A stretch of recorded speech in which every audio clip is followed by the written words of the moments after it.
Hello नमस्कार दोस्तों, free digital study में आपका स्वागत है। आप पढ़ रहे हैं कक्षा 12वीं NCERT गणित, जिसमें आप अध्याय 1 संबंध एवं फलन की प्रश्नावली 1.4 के अंतर्गत देखेंगे तीसरा क्वेश्चन। तो देखिए तीसरा क्वेश्चन क्या है।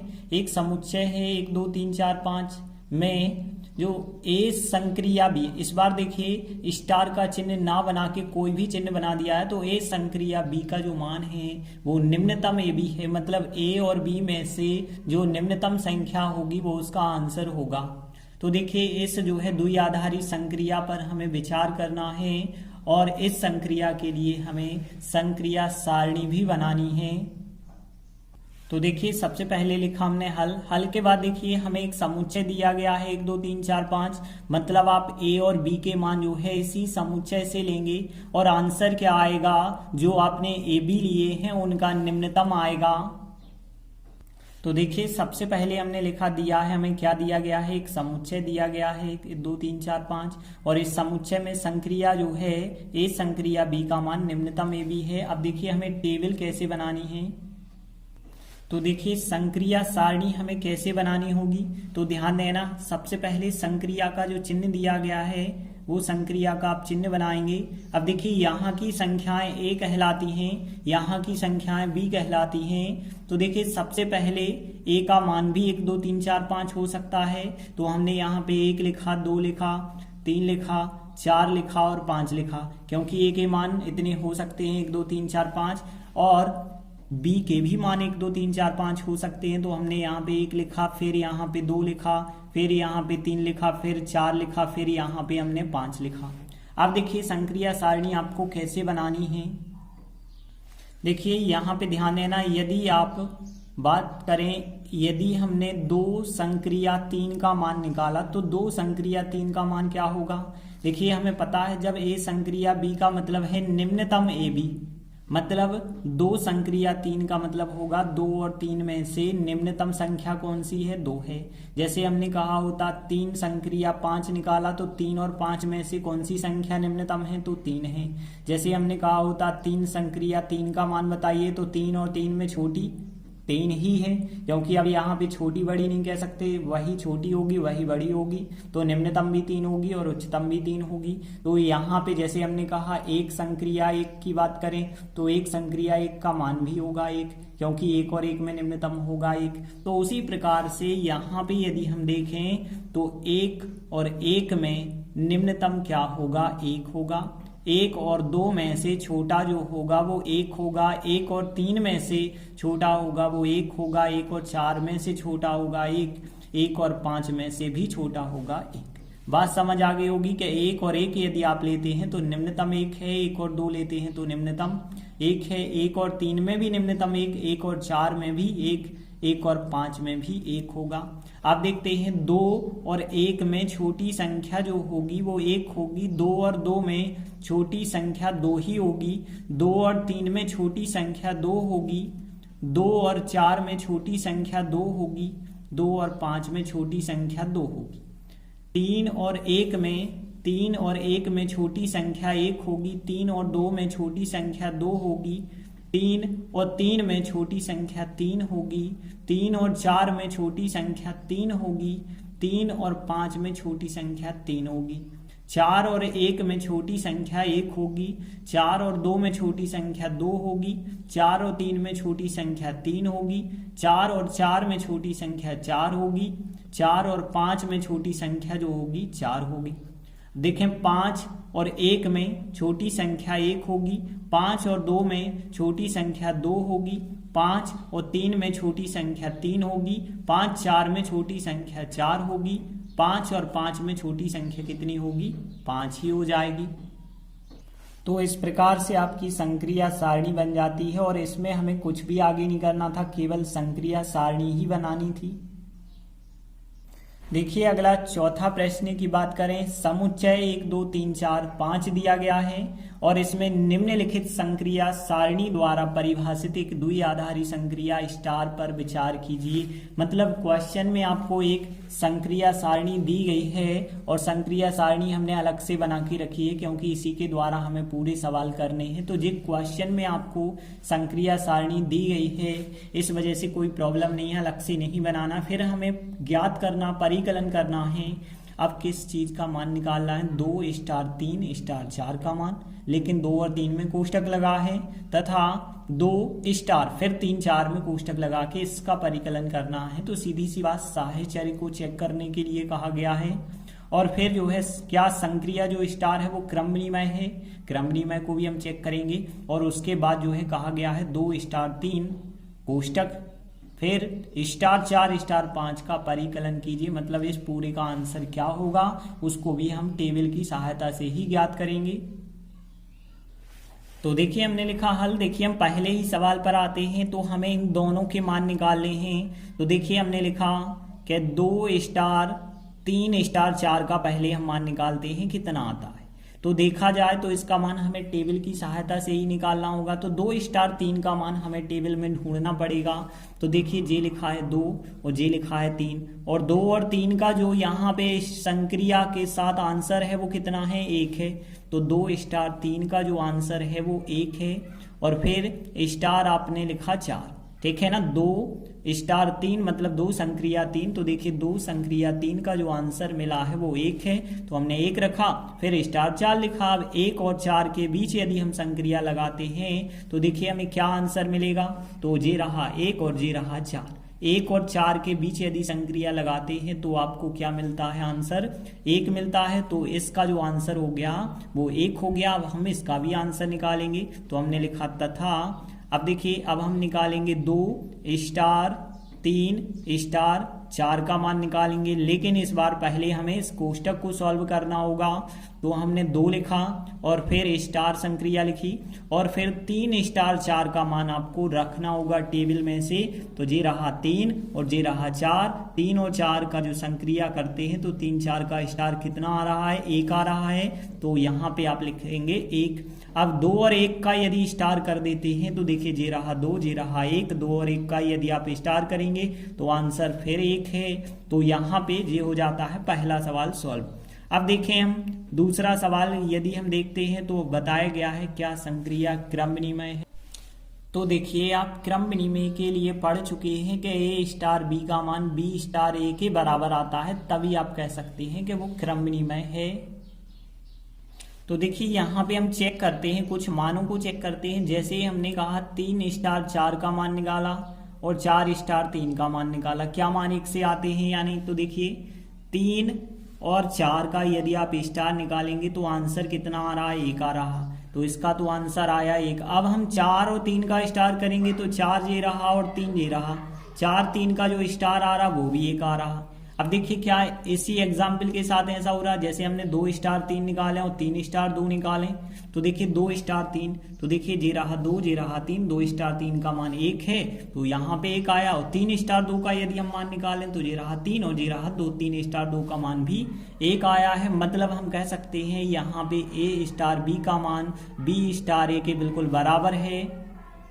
तो देखिए यहाँ पे हम क्या लिखेंगे कि यहाँ पे एक समुच्चय 1 2 3 4 5 है। इसमें संक्रिया में जो है ए स्टार बी का मान जो है बी स्टार ए के बराबर है, इसलिए क्रमनिमय है। तो देखिए हमने लिखा यहाँ समुच्चय 1 2 3 4 5 में ए स्टार बी का मान बी स्टार ए के बराबर है। जैसे आप यहाँ पे और भी आगे बता सकते हैं, जैसे हमने 2 स्टार 3 का मान निकाला 2 स्टार 3। तो देखिए 2 और 3 का जो स्टार है वो कितना आ रहा है? 1 आ रहा है। यदि हमने इसे पलट के निकाला होता 3 स्टार 2 तो 3 स्टार 2 का मान देखिए 3 जे रहा और 2 जे रहा। 3 स्टार 2 का मान भी 1 आ रहा है। मतलब हम कह सकते हैं कहता है स्टार संक्रिया जो है क्रमनिमय है। तो हमने लिखा आता है संक्रिया स्टार क्रमनिमय है। अब देखते हैं आगे इसी का तीसरा सवाल लेते हैं। तीसरे सवाल में भी हमें क्या ज्ञात करना है? देखिए 2 स्टार 3 कोष्टक फिर स्टार 4 स्टार 5 का परिकलन करना है, मतलब इसका मान ज्ञात करना होगा। तो देखिए 2 स्टार 3 में लगा है कोष्टक, फिर लिखा है स्टार, फिर 4 स्टार 5 में भी लगा है कोष्टक। तो पहले हम कोष्टक को सॉल्व करते हैं। तो देखिए 2 स्टार 3 का मान रखेंगे, तो 2 स्टार 3 का मान जो है वो 1 है, तो 2 स्टार 3 का मान रखा 1। फिर स्टार का चिन्ह लगाया, पहले हमें इस कोष्टक का मान रखना होगा और इस कोष्टक का मान रखना होगा, और बीच में जो स्टार लगा है वो स्टार लिखना होगा। अब 4 स्टार 5 का मान देखिए 4 और ये रहा 5, 4 स्टार 5 का मान कितना है 1 है। तो देखिए हमने 2 स्टार 3 का मान 1 रखा, 4 स्टार 5 का मान 1 रखा और बीच में जो स्टार लगा था वो स्टार लिखा। अब देखिए 1 स्टार 1 का मान क्या होगा, 1 स्टार 1 का आंसर भी 1 होगा। तो यहाँ पे इस सवाल का जो आंसर निकल के आया वो 1 निकल के आया। तो इस प्रकार से हमें 3 क्वेश्चन दिए गए थे, जो संक्रिया सारणी भी दी गई थी उसको देख करके हमें हल करने थे। आगे देखते हैं हम 5वां सवाल है, मान लीजिए कि समुच्चय 1 2 3 4 5 में एक द्विआधारी संक्रिया स्टार के ऊपर डैश लगा दिया, मतलब किसी भी चिन्ह के द्वारा दर्शा सकते हैं, और ए स्टार डैश बी का मतलब क्या है, ए तथा बी का HCF द्वारा परिभाषित है। मतलब यदि आप 2 और 3 लेते हैं तो उसका आंसर क्या होगा, 2 और 3 का HCF। और फिर कहा गया है क्या संक्रिया जो स्टार डैश है वो उपर्युक्त प्रश्न 4 में परिभाषित संक्रिया के समान है या नहीं है। मतलब जो यहाँ पे देखिए आंसर निकल के आएंगे वो प्रश्न 4 में जो निकल के आ रहे थे बिल्कुल उसी के आंसर के समान आ रहे थे या नहीं, ये भी हमें चेक करना है। तो सीधा सा हम इस प्रश्न में भी संक्रिया सारणी बनाते हैं, और यदि यह संक्रिया सारणी प्रश्न 4 में दी गई संक्रिया सारणी से मिलती होगी तो हम कहेंगे बिल्कुल जो स्टार डैश संक्रिया है वो स्टार संक्रिया के समान है। तो इसमें हमें क्या करना होगा, संक्रिया सारणी बना के चेक कर पाएंगे। तो देखिए हमने सबसे पहले लिखा दिया है हमें एक समुच्चय 1 2 3 4 5 दिया गया है। इस समुच्चय में जो संक्रिया है स्टार डैश वो किस प्रकार से है, ए स्टार डैश बी का मान जो है ए तथा बी का HCF मतलब महत्तम समावर्तक के बराबर है। तो देखिए अब हम संक्रिया सारणी बनाते हैं। तो यहाँ पे देखिए स्टार डैश के लिए संक्रिया सारणी बना रहे हैं। देखिए ए के मान कितने होंगे आपके पास, ए और बी के मान दोनों ही इस समुच्चय पर आधारित होंगे। तो ए का मान 1 भी हो सकता है, 2 भी हो सकता है, 3 भी हो सकता है, 4 भी हो सकता है, 5 भी हो सकता है ए का मान।